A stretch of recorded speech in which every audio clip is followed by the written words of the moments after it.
Hey folks, Ben Delozier here from Daring Edge Team and Community Builders. It's May, it's commencement season just getting wrapped up.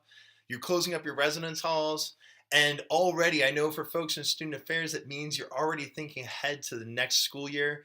You're thinking about opening in August, you're thinking about training for your student leaders, and you're thinking about how you're going to set your folks up, your professional staff, your student leaders up for success.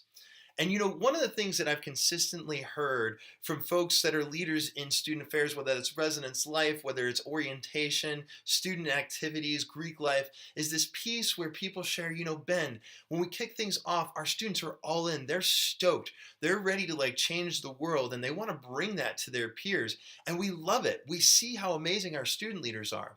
But then when the rubber hits the road, when classes start, and the responsibilities start getting overlaid, it just gets lost. We lose that. And it feels like we have to be pulling teeth to get our student leaders to follow through on their responsibilities because they have so many different things going on. Our students are so overcommitted. They love everything. They want to be a part of everything. And so we're trying to hold them accountable.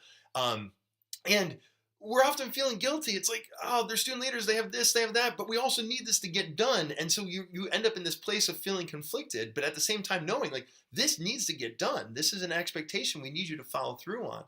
And so then you're positioned in this place where everybody is just frustrated and feeling drained. You're feeling like you need to track people down to meet deadlines, to make sure they're having the conversations that they're needing to have. Did you have that conversation yet? Why haven't you had that conversation yet? So on and so forth. How come that program hasn't happened yet? And meanwhile, you're feeling drained. You're feeling like all your time is spent managing people, babysitting people, tracking them down. And likewise, your student leaders are feeling frustrated because they're feeling micromanaged. They're feeling like they're not being trusted.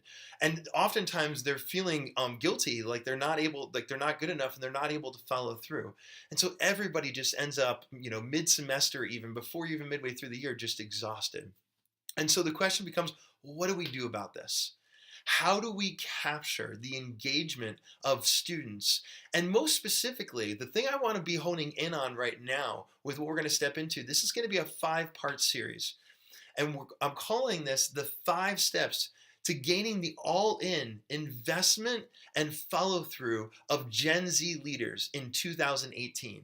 And that's the key, is Gen Z leaders. We want to be looking at what is it about this particular generation of student leaders that captures their attention and keeps them engaged, not just in the first moment, but over time, in a way where that investment, that excitement, that commitment to something that they believe in is perpetuated and sustained in a way where you don't have to be driving it constantly. In fact, it is self-sustained, because what we're doing is we're actually embedding it within the culture of your staff, within the culture of your very department. So if this is you, I want you to know, first of all, you're in good company. You are not alone. Student affairs professionals across the map are sitting with these very same questions.